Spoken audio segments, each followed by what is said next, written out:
우리가 지금 계속해서 요한복음 1장부터 말씀을 살펴보고 있는데요. 7장의 전체적인 내용은 유대 민족 가운데 세 번의 절기가 있죠. 유월절, 그리고 오순절, 초막절, 세 절기 가운데 초막절에 해당하는 내용입니다.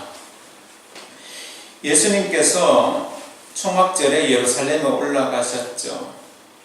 7장에서 가장 중요한 것은 예수님께서 예루살렘에 있는 종교 지도자들과 논쟁이 일어났다는 것입니다. 그들이 이제 예수 그리스도를 이제 죽이기로 결정했어요. 그들 나름대로 안에서 내부적인 결정이 일어났다는 것입니다. 그래서 예수를 어떻게 해서든지 잡아서 죽이려고 틈을 엿보는 그런 급박한 상황입니다. 그럼에도 불구하고 그들은 초막절이라는 그 절기가 있기 때문에 약간 머뭇거리고 있었던 것은 사실입니다. 예수님도 유대인으로서 초막절 절기를 지키러 참석하시기 위해서 예루살렘 성전으로 올라오셨습니다.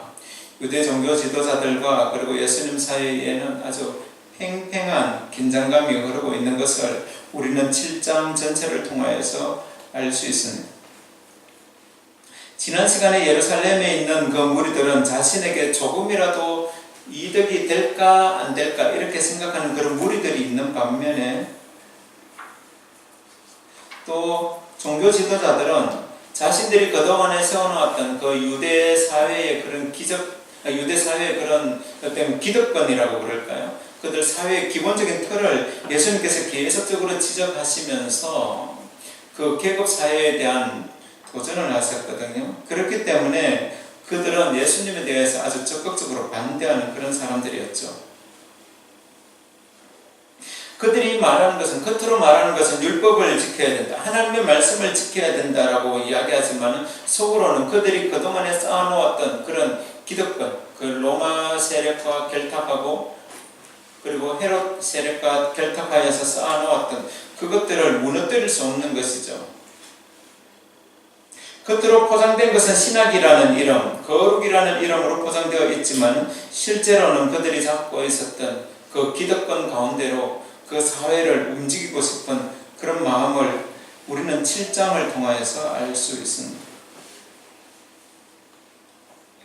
그런데 오늘 본문에서는 그것에 대해서 좀 더 디테일하게, 좀 더 깊이 들어가는 것을 우리는 볼 수 있습니다. 오늘 본문으로 다시 돌아와서 우리가 살필 수 있는 것은 예수님의 말씀을 들었던 그 사람들의 반응이죠. 예수님께서 뭐라 말씀하셨습니까? 나는 하늘로부터 내려온 자다. 나는 하늘로부터 내려온 떡이다. 내가 바로 하나님의 보내심을 받은 자다. 내가 바로 생명의 떡이다. 내가 곧 하나님이다 라고 그렇게 말씀하셨죠. 이 말씀을 들은 그들의 모습은 거의 대부분의 사람들은 어렵다, 힘들다 라고 이야기하지만 어떤 무리들은 이 사람을 따라다니면 아직도 뭔가 이득이 있겠구나 생각하는 사람들이 있었던 반면에 또 어떤 사람들은 이미 예수로부터 어떤 이득을 받을 것이 전혀 없는 사람들 있잖아요. 바리새인들이나 사두개인들이나 제사장 그룹들, 그리고 그 서기관 이 무리들은 예수님한테서 뭔가 받아낼 만한 것들이 별로 없었잖아요. 그들의 생각은 이 사람은 미치광이다, 그리고 사입이다, 그리고 하나님이 세워놓으신 그 율법을 모독하는 자다, 하나님의 신성을 모독하는 자다 라고 그렇게 생각하는 사람들이었습니다. 그들이 아직 완전하게 결정을 내릴 수는 없지만 그래도 지금까지 일어난 일들을 보면서 그들 내부에 이제 결정을 하고 예수님을 잡아 죽이기로 이제 생각을 하게 된 것이죠. 그러나 그 가운데서도 아직도 신중한 사람들이 있습니다. 40절, 41절 말씀을 보면은 그들 사이에도 아직 나누어지는 모습이 있는데 40절 이렇게 말씀하고 있죠. 이 말씀을 들은 무리 중에서 어떤 사람은 이 사람이 참으로 그 선지자라 하며 어떤 사람은 그리스도라 하며 어떤 이들은 그리스도가 어찌 갈릴리에서 나오겠느냐 이렇게 말씀을 하고 있습니다. 어떤 사람은 이 사람이 선지자라고, 또 어떤 사람은 그리스도라고, 어떤 사람은 그리스도가 전혀 아니다 어찌 갈릴리에서 나오겠느냐라고 이렇게 생각을 하게 되는 것이죠.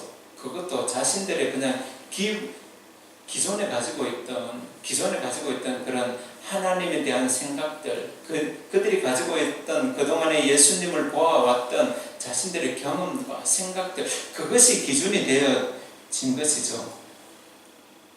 그 가운데 먼저 살펴볼 수 있는 것은 예수님은 하나님과 전혀 상관없는 자다. 말 그대로 미치광이다.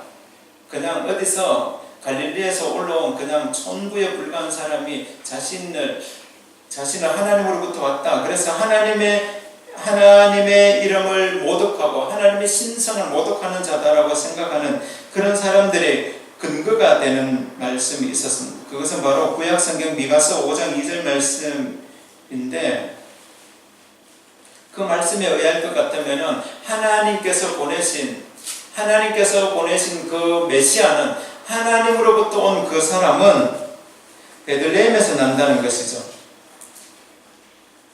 제가 읽어드리겠습니다. 베들레헴 에브라다야, 너는 유다 족속 중에서 작을지라도 이스라엘을 다스릴 자가 내게로 나올 것이라. 그의 근본은 상고의 영혼에 있느니라. 바로 이스라엘을 다스릴 자 메시아는 어디서부터 온다고요?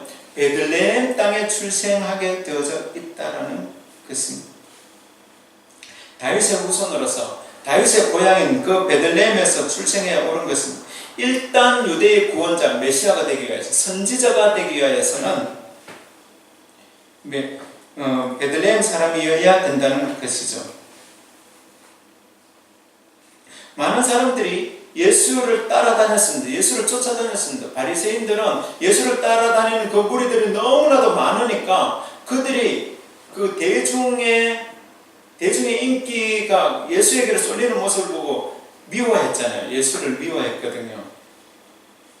그렇게 많은 사람들이 예수를 따라가는 모습을 보고도 그들의 생각은 무엇이냐면 성경 한 구절을 가지고, 이 사람은 갈릴리 사람이기 때문에, 베들레헴에서 온 사람이 아니기 때문에 메시아가 아니야 라고 생각하는 것이죠. 그들이 말씀을 잘 알았죠. 다른 사람들보다는 말씀을 잘 알았지만은, 말씀을 알고 있는 그것 때문에 오히려 하나님 앞에 나아가는 것을, 하나님께서 보내신 그 메시아를 믿는 것에 오히려 방해가 되었던 것입니다. 그들이 알고 있는 신학은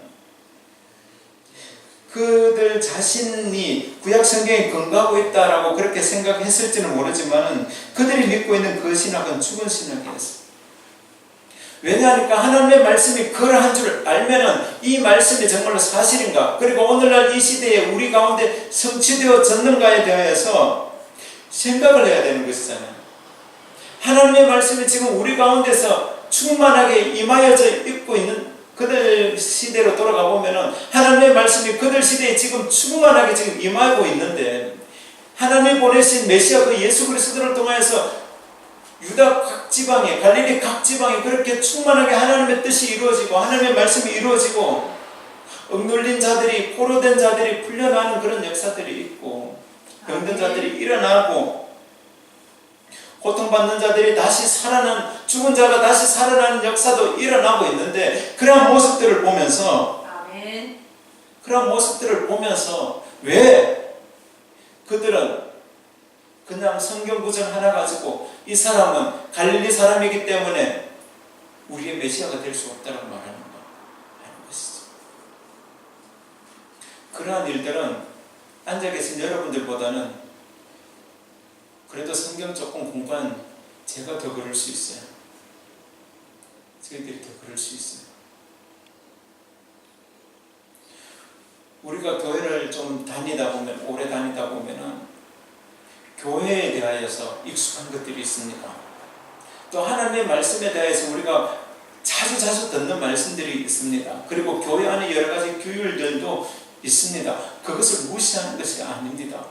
그러나 우리가 그전에 들었던 여러 가지 규칙들, 규율들, 그리고 우리가 그동안에 가지고 있었던 그런 생각들이 오히려 하나님을 만나는 것에 있어서, 하나님의 아들 예수 그리스도를 만나는 것에 있어서 방해가 될 수도 있다는 거예요.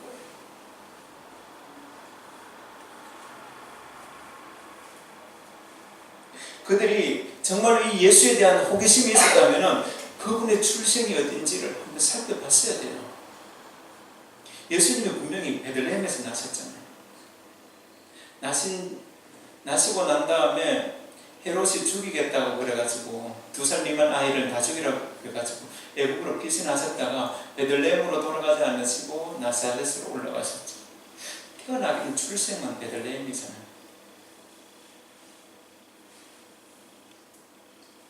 그러나 그들은 이러한 것들을 조사하고 싶은 그런 마음도 없었던 것 같습니다.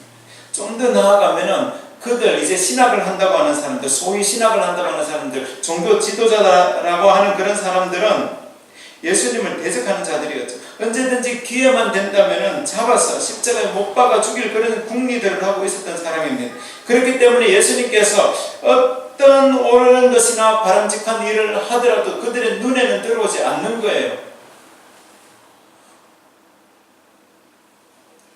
베데스다 연못에서 38년 된 병자를 고쳐주는 그 사건을 보면서도 그들은 옆에 그 사람이 앉아있어도 전혀 관심을 갖지 않았어요. 매일같이 성전을 들락날락 하면서 38년 된 병자를 보고도 관심도 갖지 않던 사람들, 예수님께서 찾아가셔서 고쳐주셨잖아요.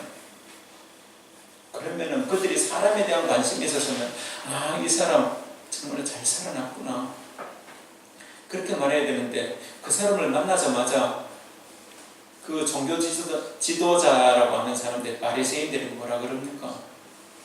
안식일에 네 자리를 들고 걸어가는 것이 옳지 않다 그랬어.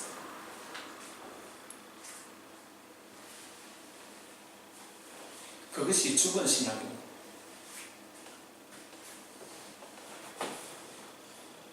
저는 어릴 때부터 신앙생활을 했기 때문에 교회 오면 뛰면 안 된다는 걸 알고 있어요. 교회 본당 안에서는 뛰면 안 되는 걸로 알고 있어요. 저는 그게 천국 가는 길인 줄 알았어요.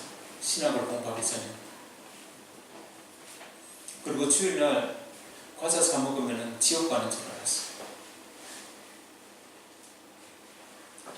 그게 신학인 줄 알았어요. 그런데 신학을 공부해 보니까 그것이 아니었어요. 우리가 자칫 잘못하면 그 죽은 신학 안에 우리의 삶을 가두어 버릴 수가 있다는 것입니다. 그러니 그들의 죽은 신학으로 보면은 예수님은 베들레헴에서 나시지도 않았어요. 왜? 조사를 하지 않았으니까. 그는 나사렛 사람인 것이 맞습니다. 그러니까 성경 말씀이 틀렸죠. 또 그 다음에 예수님께서 그동안에 하신 모든 말씀들은 그가 메시아가 아닌데 자신을 메시아라고 이야기하고 내가 그리스도다, 내가 하늘로부터 온 자다, 내가 하나님을 아버지로 부르는데 너희들이 뭐 그렇게 그러냐, 이렇게 말씀하신 그 예수님의 모든 말씀들이 다 뭡니까? 신성모독에 해당되는 게 맞아요. 또 그 다음에 내가 생명의 떡이다, 내가 생명의 물이다 라고 말하는 예수님의 그 말씀이 맞아요. 예수님의 그 말씀이 신성모독에 해당되는 데 맞다는 거예요. 만약에 예수님이 베들레헴에서 나시지 않았다,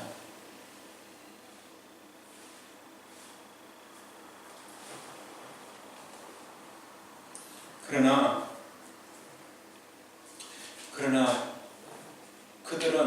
그들 마음 가운데는 정말 하나님을 사랑하는 그 마음이 빠졌기 때문에, 하나님을 사랑하고 이웃을 사랑하는 그 율법을 자신들은 지킨다고 하지만 율법 안에 있는 근본적인 정신이 빠졌기 때문에 그들의 삶이 그렇게 피폐해질 수밖에 없는 것입니다. 그러나 이와는 반대로 거기 같이 모여있던 무리들 가운데서 예수가 비록 베들레헴에서 나시지 않았고 나사렛 사람이라고는 하지만 그들이 잘 몰랐기 때문에 그렇습니다. 베들레헴 사람이 아니고 나사렛 사람이기는 하지만 그가 하는 일들, 사람을 사랑하고 약한 이들의 친구가 되어주고 병든 자들을 고쳐주고 억눌린 사람들에게 해방을 주고 억울한 사람들의 그 원통한 사정을 들어주고 그들을 풀어줄 뿐만 아니라 그 전부는 아니지만 먹을 것을 또 공급해 주기도 하시는 그런 모습이라면, 죽은 자도 살리시는 그런 분이라면 바로 이분이 하나님의 아들일 수도 있겠다라고 생각한 것이죠. 그동안에 많은 자칭 메시아들이 있었어. 예수님 전에도 수많은 자칭 메시아들이 있었어. 그런 사람들이 있었지만 이 사람들과는 이분이 다른 분이구나 라는 것을 그들은 느낄 수 있었다는 것이죠. 그렇다면은 이분이야말로 하나님의 아들일 수 있겠다, 선지자일 수 있겠다, 그리스도가 될 수도 있겠다라고 그렇게 생각을 한 것입니다. 이 두 부류의 사람들 사이에서 그들 안에서도 쉽게 결론이 나지 않아요. 논쟁이 많은 논쟁들이 오고 갔지만은 결론을 내릴 수 없었습니다. 왜냐하면은 그들이 가지고 있는 그 지식의 한계 안에서는 양쪽 다 말이 맞아요.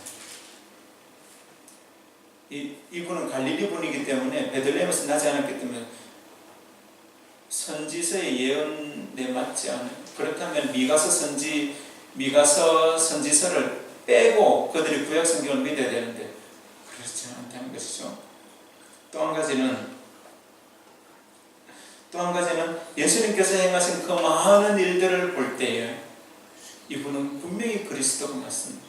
그분이 하시는 그 권위 있는 말씀이 하나님의 아들이신 것이 틀림없습니다. 그렇다면 어떤 입장을 취해야 되겠습니까? 그동안에 사실 확인을 하지 못한 것, 그분의 출생지가 어디인지부터 다시 한 번 더 좀 더 생각을 했으면, 그래서 베들레헴에 나섰다는 것을 알게 되면 그건 쉽게 알 수 있잖아요. 예수님 아버지 어머니 찾아가서 어디서 아기 낳으셨어요? 한번 물어보면 되죠.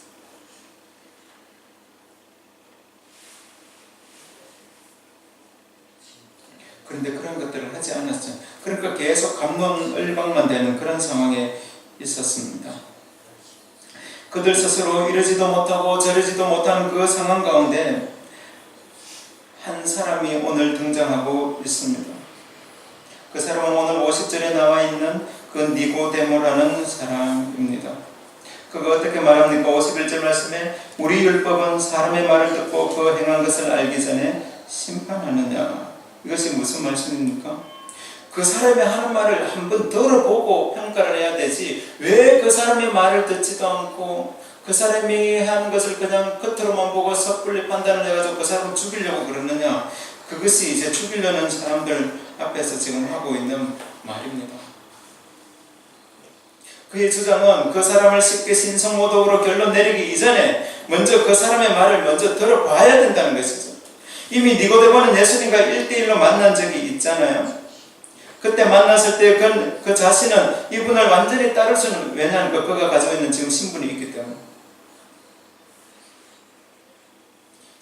때문에 완전히 따를 수는 없어도 깊은 감명을 받은 기억이 있습니다. 그러므로 이 사람이 진짜 하나님의 보내심을 받았고 하나님의 아들인지 아닌지는 직접 불러서 한번 들어보고 이야기를 들어보고 판단해봐야 되지 않겠는가 하는 것이죠. 이미 한쪽으로 결론을 내고 접근하는 사람들에게 그것이 들려지지가 않습니다. 하지만 그럼에도 불구하고 정말 하나님을 믿고 하나님을 따르는 사람이라면 좀 더 신중하게 생각을 해야 되지 않겠는가 하는 생각을 할 수 있다는 것이죠. 니고데모가 예수님의 제자였기 때문에 이렇게 이야기한 것이 아니라 그는 바리새인으로서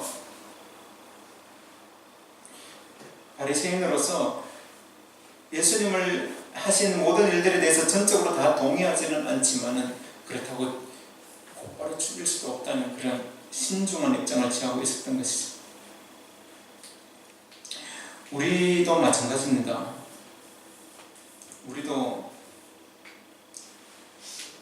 특별히 우리 예수 믿는 사람들은 어떤 일을 판단하기 전에 좀 더 신중할 필요가 있습니다. 좀 더 생각을 깊이 하고 양쪽의 입장을 다 들어볼 필요가 있다는 것이죠. 특별히 사람에 관해서 평가하는 부분은, 판단하는 부분에 있어서 더 그러합니다. 요즘 여러 가지 뉴스나 신문지상이나 SNS 같은 것들에 떠도는 이야기들을 보면은 글 한 번 잘못 올리고 말 한 번 잘못하면 사람을 완전히 땅속에 파묻어버리는 그런 경우들도 많이 있잖아요. 그런 것들에 관하여서 특별히 예수 믿는 우리들은 좀 더 신중하게 생각해야 됩니다. 우리가 알지 못하는 그런 사실이 있을 수 있어요. 우리가 알지 못하는 그 내면에 무엇인가가 있을 수 있다는 것이죠. 세상에는 옳은 정보도 많이 있지만 바르지 않은 정보도 많이 있습니다. 잘못된 정보, 잘못된 지식, 그것으로 판단을 내리면 화를 불러일으킬 수 있다는 것이죠. 특히 사람을 판단하는 일에 있어서는 좀 더 그래야 될 줄로 압니다. 한 사람의 인생이 달린 문제이고 또 그것이 나중에는 나에게도 영향을 미친다.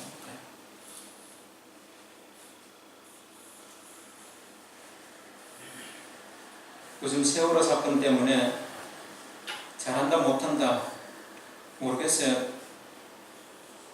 그들을 지지하느냐 반대하느냐 이것을 저한테 물으시면 안 돼요. 양쪽 다 입장이 있기 때문에. 중요한 것은 우리가 좀 더 이러한 일들을 가지고 그들이 하는 일들에 대해서 지지할 것인지 아니면 반대할 것인지 아니면 중간 입장에서 어떻게 할 것인지는 조금 더 우리가 신중하게 생각을 하고 그래서 양쪽 다 좀 더 유익이 되는 쪽으로 생각을 해야 되겠다 하는 것입니다. 그런데 이러한 일들은 정말로 세상이 판단하는 방식이고 좀 더 신중하라 이런 것은 예수 믿지 않아도 충분히 할 수 있는 말이거든요. 그렇지 않습니까? 예수님께서 굳이 사람을 살리기 위해서 사람을 살리러 이 땅에 오셨지 죽이러 이 땅에 오셨나라고 그렇게 질문하는 그런 모습들을 보면서 그렇게 이야기할 수도 있겠죠. 굳이 그것은 성경을 들먹이지 않더라도 세상 사람들도 다 평가할 수 있는 것이고요. 그런데 이와는 반대로 예수님께서 취하시는 방법이 있습니다. 예수님께서 일처리 하시는 그런 방식이 있습니다. 오늘 본문을 보시면 37절 38절 말씀에 이렇게 말씀하죠. 예수께서 서서 외쳐 이르시되 누구든지 목마르거든 내게로 와서 마시라. 나를 믿는 자는 성경에 이름과 같이 그 배에서 생수의 강이 흘러나오리라 이렇게 말씀하셨습니다. 그리고 나서 요한이 밑에 토를 다는 것이 주석을 다는 것이 39절에 이는 그를 믿는 자들이 받을 성령을 가리켜 말씀하신 것이라 라고 말씀을 하고 있습니다.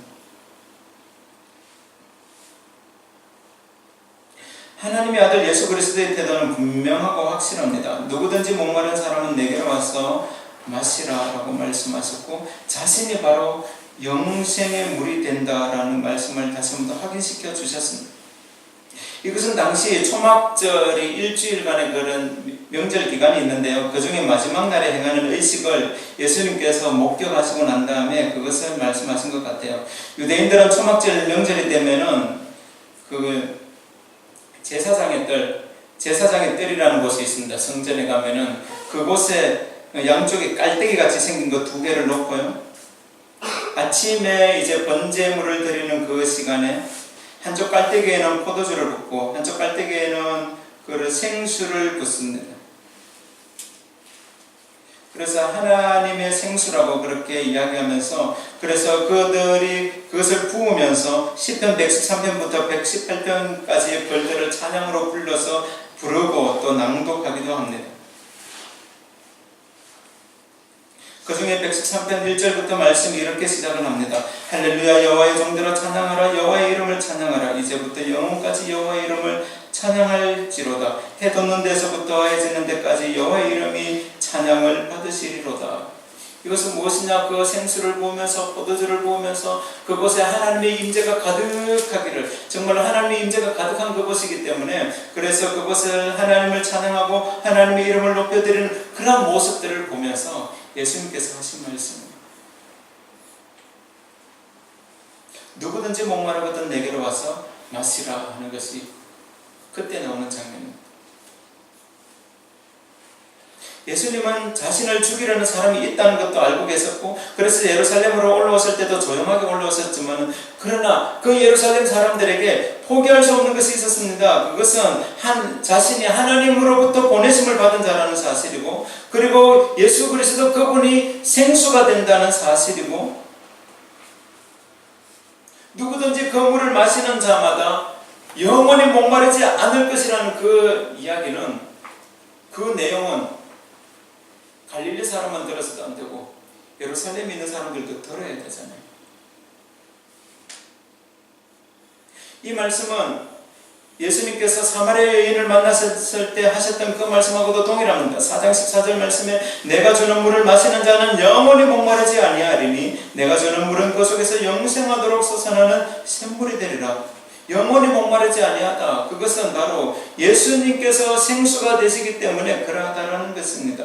더 이상의 설명이 필요가 없는 것이죠. 배가 줄인 사람은 먹어야 합니다. 목마른 사람은 물을 마셔야 합니다. 그러나 세상에 주는 떡은 먹고 나서 조금만 지나면은 배가 고프죠. 세상에 있는 물은 아무리 좋은 물이라 하더라도 먹고 나서 조금만 지나면은 또 갈증이 일어납니다. 그러나 예수님께서 주시는 그 물, 주님으로부터 오는 그 물을 먹는 자는 누구든지 목마르지 아니할 것이다라는 그것을 예수님께서 지금 강조하고 있습니다. 세상에 여러 가지 일 처리 방식이 있습니다. 좀 더 신중하게 생각해야 되고, 좀 더 자중하고, 앞뒤 좌우를 잘 살펴서 분명하게 판단해야 되는 것은 맞습니다만은, 그러나 그 기준이 무엇이냐? 바로 예수 그리스도가 되어야 된다는 것이죠.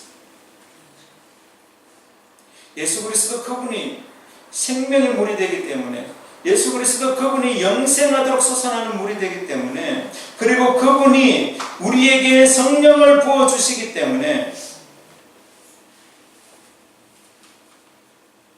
우리는 그분 중심으로 기준을 삼아야 돼요. 아멘. 이 생수를 성경은 꼭 찍어서 말씀하고 있죠. 39절 말씀 아까도 읽었습니다만, 이는 그를 믿는 자들이 받을 성령을 가리켜 말씀하신 것이다. 그 생수가 무엇이냐? 성령을 말씀하는 것이다 하는 것을 말씀하고 있습니다. 성령이 없는 사람들은 예수님을 봐도 이 사람이 메시아인지 아닌지 잘 몰라요. 우리가 예수를 믿는 것, 우리는 내가 예수를 믿는 것이 내 의지로, 내 뜻대로, 내 생각대로 영접한 것 같지만은 그렇지 않습니다. 그것도 하나님께서 우리에게 그런 마음을 허락해 주셔야지 예수를 믿게 되어져 있어요. 그것이 무엇이냐? 성령 하나님이 우리와 함께 하시지 않으면은 예수 그리스도의 말씀을 들어도, 하나님의 말씀을 들어도 전혀 귀에 들리지 않습니다. 설교 말씀을 수천 편, 수만 편을 듣는다 할지라도 그 안에 예수 그리스도가 계시지 않으면, 성령 하나님이 계시지 않으면 하나님의 말씀이 들려지지가 않아요. 지금 이 사건이 벌어지고 있는 그 현장에 제자들도 있었잖아요. 많은 무리들도 있었잖아요. 좀 더 앞으로 가면 6장에서 예수님께서 그렇게 길게 3번에 걸쳐가지고 내가 바로 생명의 떡이다, 나를 먹어야지 영생하도록 산다라고 이야기했지만, 마지막 그 무리들의 결론이 무엇이냐면, 이 말이 너무 어렵도다 하고 떠나가 버렸어요. 예수님을 떠나가. 왜? 그들 안에 성령 하나님이 계시지 않기 때문에.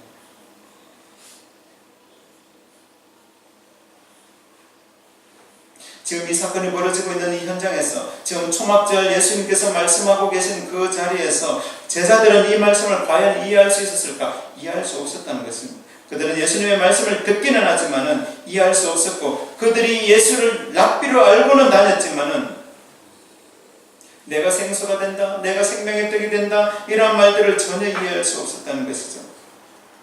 그러나 그들이 오순절 마가다락방에서 성령 하나님을 경험하고 난 다음에, 이 말이 바로 이 말이고였구나, 예수님의 말씀이 바로 이 말씀이었구나. 그래서 요한이 이 말씀들을 다 기억해내서 기록한 거다.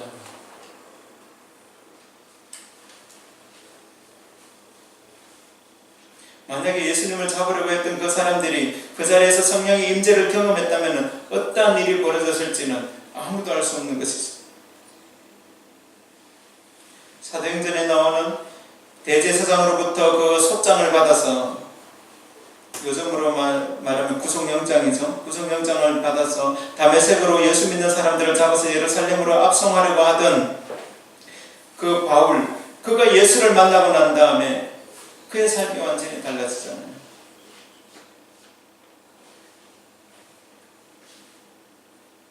하나님의 일을 하기 위해서는 성령 하나님을 의지해야 됩니다. 다른 것이 없어요. 다른 방도가 없어요. 우리가 세상을 살아가는 방식, 그리스도인이 세상을 살아가는 방식, 세상에서 능력 있고 힘 있게 사역을, 모든 일들을 감당해가는 그 모든 방식, 어디서부터 옵니까? 성령 하나님이 우리와 함께하고 계셔야지만.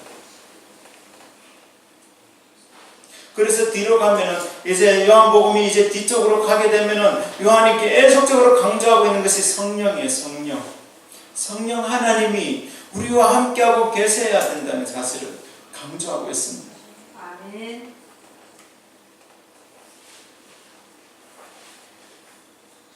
누구든지 목마른 자는 예수 그리스도 앞으로 나아가야 됩니다. 세상 사람들은 자신들이 가지고 있는 지식을 가지고, 그들이 경험을 가지고, 그들이 공부한 것을 가지고 그렇게 평가하고 판단하고 모든 것들을 그렇게 나누지만, 옳은 것과 그런 것으로 나누지만 우리는 그렇지 않습니다. 물론 우리도 세상 것을 공부해야 됩니다. 인문학을 공부해야 됩니다. 세상 것을 알아야 됩니다. 알지만 그러나 모든 평가의 기준은 바로 성령 하나님이 우리에게 말씀하실 때 그것이 기준이 되어야 될 줄로 믿습니다. 아멘. 이제 말씀을 정리하면서, 초막절에 많은 사람들이 예루살렘에 올라와서, 어떤 사람들은 예수님이 하시는 말씀에 전혀 관심이 없는 사람들도 있었어요. 또 어떤 사람들은 예수님이 말씀하시는 그것을 들으면서 이 사람을 통해서 내가 뭔가 좀 이득을 보고자 하는 사람들도 있었습니다. 또 어떤 사람들은 이 사람이 우리의 목적과는 전혀 반대되기 때문에, 전혀 도움이 되지 않기 때문에 이 사람을 잡아 죽이겠다고 생각하는 그런 사람들도 있었어요. 그것은 모든 것이 기준이 어디에 있었느냐 하면 자신의 생각 안에 있는 거예요. 자신의 판단 안에 있는 겁니다. 그러나 오늘 예수님께서 우리에게 하시는 말씀은 줄기차게 계속적으로 지금 말씀하고 계신 것이 무엇입니까? 내게로 와서 마셔라. 내게로 와서 먹어라. 나를 먹어라. 내가 바로 하나님이다. 내가 하늘로부터 내려온 떡이다. 내가 하늘로부터 내려온 생수다. 하는 것이. 우리가 오늘 이 시대를 살아가면서 우리의 판단 기준, 우리의 평가 기준, 그 기준은 지금도 영원히 살아계시는 예수 그리스도 그분이 판단 기준이 되어야 될 줄로 믿습니다. 그러기 위하여서는 우리의 생각을 좀 부드럽게, 우리의 판단을 좀 더 부드럽게 할 필요가 있습니다. 아마 이 자리에 몇 분 안 되지만 이 자리에 있는 분들 중에서 그래도 신앙적으로 마음이 제일 딱딱한 사람이 저일 거예요. 제일 것 같아요. 왜냐하면 믿음 생활 제일 오래 했고 교회 문화에 가장 익숙한 사람이거든요. 그래서 어릴 때부터 되는 것과 안 되는 것에 관해서 확실하게 교육을 받아왔습니다. 그러나 제가 이 요한복음을 1장부터 쭉 살펴오는 가운데 저한테 드는 생각이, 이 딱딱한 그런 신학과 딱딱한 신앙을 가지고는 하나님 앞에서 영광을 돌릴 수 없겠다는 생각이 들게 돼요. 판단의 기준은 어디 있는가? 첫 번째는 성령 하나님을 의지해야 되는 것이고, 두 번째는 그 일을 통하여서 많은 사람들에게 좀 더 유익을 줄 수 있는 것인가 하는 것입니다. 오늘 이 시대에도 성령 하나님은 필요합니다. 성령 하나님이 우리의 삶을 지배하셔야 돼요. 성령 하나님이 우리와 함께 하셔야 돼요. 그러고 난 다음에 이제 다음은 사람을 살리는 일. 나의 적이 되기 때문에 죽여야 되겠다는 그런 딱딱한 생각이 아니라 나와 함께 우리 안에 있는 많은 사람들을 함께 살리는 그런 일에 우리가 쓰임받아야 될 줄을 믿습니다. 아멘. 그것이 이 시대 우리 교회에 주어진 사명, 기독교에 주어진 사명이라고 저는 그렇게 생각을 해요. 왜냐하면 너무나도 고통당하는 사람들이 많은 것 같아요. 너무나도 고난당하는 사람들이 많은 것 같아요. 그래서 하나님이 정말 원하시고 기뻐하시는 이 나라, 이 민족을 만들어가기 위하여서 우리 자신들이 그런 사람이 되기 위하여서라도 좀 더 우리가 하나님을 의지하고 성령 하나님 앞에 우리의 믿음을 구하고 우리의 삶을 구하는 그런 믿음의 삶이 되기를 주님의 이름으로 축복합니다.